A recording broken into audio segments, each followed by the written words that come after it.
Ngiyabingelela bazalwane egameni lika Jesu uKristu waseNazaretha uSthilo uDlamini siyabonga uNkulunkulu bazalwane ngaleli thuba leli asiphe lona uNkulunkulu emuhle njalo kakhulu. Bazalwane kuningi nje ngizokusho ngicela nje ukuzodlulisa uxolisa okuncane not okuncane ngithi uxolisa okukhulu ngento encane eyenzakalile. I mean to say yes bazalwane kunesimo la ngiyazi ukuthi namhlanje actually nje before umhla ka-8 bekumele ngabe asiphumile ama prayer points malungana nomkhuleko oseThekwini. Bazalwane, we are having a very strong challenge la esayidini lami siwenzele nomfundisi but ke sizoloku siwa release nje bazalwane. Ngiyazi ukuthi abanye babelivele ekutheni into kumele bayilalele bayibuke njalo njalo, so sizwa release amanye in a form of text yes. So into yenzakalele bazalwane, sifelwe i-laptop file nje izolo bengilokhu ngi-up and down ngi-check-a nje ukuthi ngalungiseka kuphi nokuthi makhona ingathengeka kuphi. Uhlobo lale laptop umuntu ayidingayo ukuze ikwazi ukwenza lo msebenzi iyabiza, so manje akakwazi ukuthi umuntu angayithola le mali ngokushesha kokunye futhi thothi into engagcina nje ingatholakalanga nje at all. So yeah, so bazalwane sinalo challenge la esayidini challenge yale insiza kusebenza ngisho njalo ngoba ke ngiyamkhona uNkulunkulu ukuthi soon and soon because ngicine I to go to komunye umfowethu ole eMpumalanga bathi se Leslie kumnikeza ukuthi mhlawumbe akwazi uku-edithela kwasho ukuthi yena uzo-edit after some time but ke ngamcela ukuthi akwazi ukuthi ma possible akwazi ukuthi ukuphusha nje bazalwane ekutheni mhlawumbe ngakhona yini ukuthi kwenzeke. So sinalo challenge ke bazalwane esayidini, ingakho ngithi ake ngikuveze lokho yes. So siyaxolisa kakhulu bazalwane kulo ngxenye. uNkulunkulu sizamkholwa uzohlela konke ngendlela ahlela ngayo yes. Prayer and fasting yaqalile bazalwane mhla ka-8 till 21 yes bazalwane. Indlela zokuhlangana la sobe kukhulekela khona bakhona WhatsApp group MS Teens kanjalo na ku YouTube. Umfundisi khona i-platform ayivulile nakhona ama prayers azobe eqhubeka khona, so sizoyilinka zonke lezi indawo ekutheneni ukuthi awazi ama prayers ukuthi aqhubeke abazalwane ba-engage kuzona. So siyabonga uNkulunkulu bakholwa bazalwane sixolele kuleyo ndawo. Ngicela ukwenza so konke nento engizama ukuyi-check-a la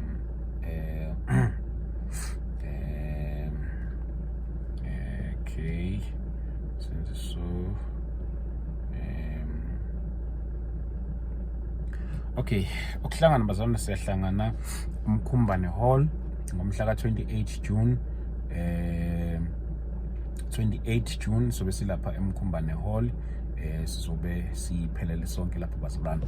Kunento encane bazalwane engithi angidlulise nami isicelo kubazalwane bangakhona maze ngiyacela Nkosi yami bangilekelele kakhulu.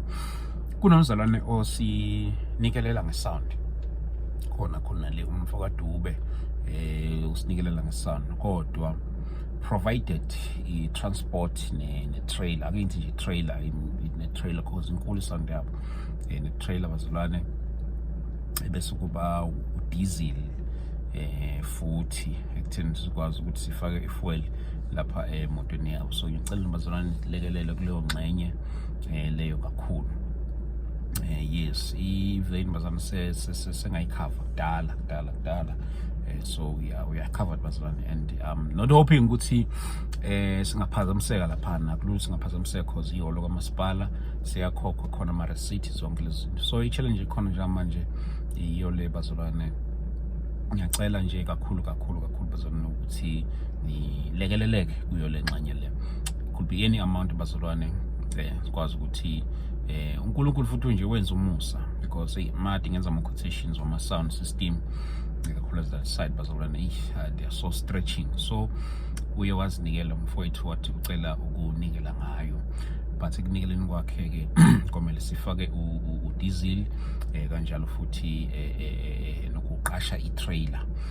Yes, so uNkulunkulu siyamkholwa ke bazalwane, ngiyamkholwa uNkulunkulu nangani bazalwane, ngiyazithoba nje phambi kwenu ukucela ukulekeleleka kakhulu. Okuningi bazalwane sekukhavekile ngomusa wayiNkosi, sekukhavekile. uNkulunkulu yasilekelela kakhulu ngapha esayidini. So ngiyacela nje bazalwane kulaba khonayo kungithwalisa lo mthwalo.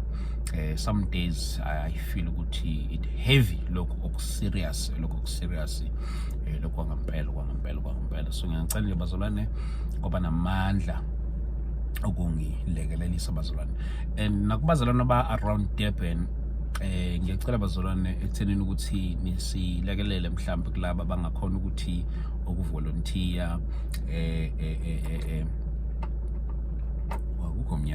ukuvolunteer in terms of ushering njalo nabafowethu abazobe beshuthela mhlawumbe mawuthi una into yokwazi ukubamba ikhamera. Ngiyacela nje usilekelele bazalwane, security njalo cleaning after service. Kungathi lezi indawo badinga ukuthi ngathi singayiclean amasiqeda, angazo double check ngathi baye bafuna kube kanjalo. Yes yeah, ilezo nje bazalwane beyisa ngicele ukulekeleleka kulezo ingxenye lezo. Yes, umkhuleko uqalile from 8 June till umhla ka 21 days bazalwane, prayer and fasting till umhla ka 28. So besilapho bazalwane, asibonaneni khona eThekwini. If you want to partner with us, 0788 417 844.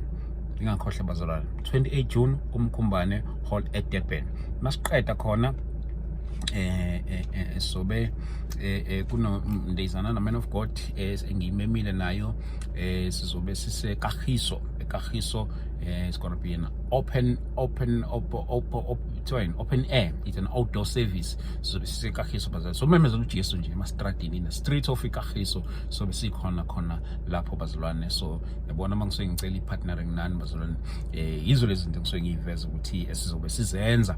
Then masiqeda khona so bese silungiselela ke into yango-October, into yango-October bazalwane, so bese lapha eDlamini Multipurpose Hall laphana eSoweto. So besikhona futhi lapha bazalwane, sinaye ubaba uBishop Chiliza, sinaye ubaba umfundisi uXaba. Yes bazalwane, kuzobe kuthandazwa ngalelo langa. Siyikholwa iNkosi ngalelo suku. So bengithi bazalwane nakhona lapho support yenu bazalwane is very much appreciated, very much needed bazalwane. uNkulunkulu nje ngathi angithintele inhliziyo zenu kakhulu. Ngiyazi ke mase size eThekwini, mase size eGoli, abazalwane baseGoli bangithobisa ngendlela emangalisayo kakhulu, ukuvula indawo zabo, ukuvula izindlu zabo njalo. So ngiyacela bazalwane nisilekelele kuleyo ngxenye kakhulu. So ke yes, ilokho nje bazalwane, ngibengithi angize naleso simemezelo leso bazalwane. Xolisa kakhulu, ama prayer points awakaphuma bazalwane, sifelwe imshini yethu la. So cela nje Nkosi yami, ngelinye ilanga ngizofika nje la, ngizoyenza ivideo ngizoyinxusela kunina, because yabo lento yoku sebenzisa i-studio sometimes limit bazalwane. Sesiqasha i-studio, sirenta lapha per session. Yes, so siyawadinga ama-laptop njalo zonke lezi. uNkulunkulu anibusise ke bazalwane, egameni likaJesu Kristu waseNazaretha. Amen. Baba.